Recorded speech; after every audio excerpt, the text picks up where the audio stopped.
নিৰ্বাচনী সভাত ৰাহুল গান্ধীক তীব্ৰ কটাক্ষ মন্ত্ৰী হিমন্ত বিশ্ব শৰ্মাৰ। বজালীৰ পাঠশালাত মন্ত্ৰী হিমন্ত বিশ্ব শৰ্মাৰ নিৰ্বাচনী সভা।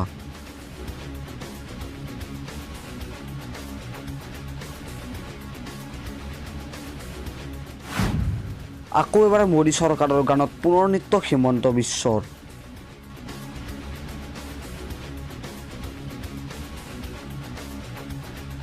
নিৰ্বাচনী সভাত হিমন্তই নাচিবলৈ শক্তি ক'ৰ পৰা পায়?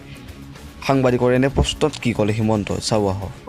এইটো এটা গোটেই ইলেকশ্যনটোত এটা পজিটিভিটি এটা আমি ক্ৰিয়েট কৰিছোঁ। যেতিয়া মই তৰুণ গগৈৰ লগত আছিলোঁ তেতিয়া এটা ইলেকশ্যনৰ ট্ৰেণ্ড আছিল যে ইজনে সিজনক গালি পাৰিব লাগে, বেয়া কথা ক'ব লাগে।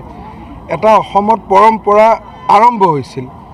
এইবাৰ ক'ব নোৱাৰোঁ ক'ৰ পৰা এটা মোৰ চিন্তা আহিলে যে আমি মিটিংবিলাকত এটা পজিটিভিটি কৰিব নোৱাৰোঁ নেকি। চবেই নাচোঁ হাঁহোঁ, ভাষণখিনি চিৰিয়াছলি দিয়া যায়, কণ্টেণ্ট যি থাকিব লাগে থাকে।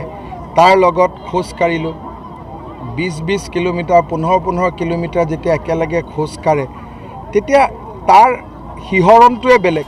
ৰাহুল গান্ধীক কটাক্ষ কৰি হিমন্তই কয় যে গান্ধী পৰিয়ালৰ ল'ৰা নহ'লে ৰাহুল গান্ধী কোনো এটা কাৰ্যালয়ত সৰু চাকৰি পোৱা কঠিন হ'লহেঁতেন। ৰাহুল গান্ধী, মই এনেই ৰাহুল গান্ধীৰ ওপৰত মই চিন্তা চৰ্চা নকৰোঁৱেই। মই ভাবোঁ যে যদি গান্ধী পৰিয়ালৰ ল'ৰা নহ'লহেঁতেন ৰাহুল গান্ধীয়েতো কোনোবা এটা অফিচত সৰু চাকৰি এটা পোৱাও দিগদাৰ হ'লহেঁতেন। তেওঁৰ যিখিনি মানে ব্ৰেইনৰ ইণ্টেলেকচুৱেলটোতো মই জানো।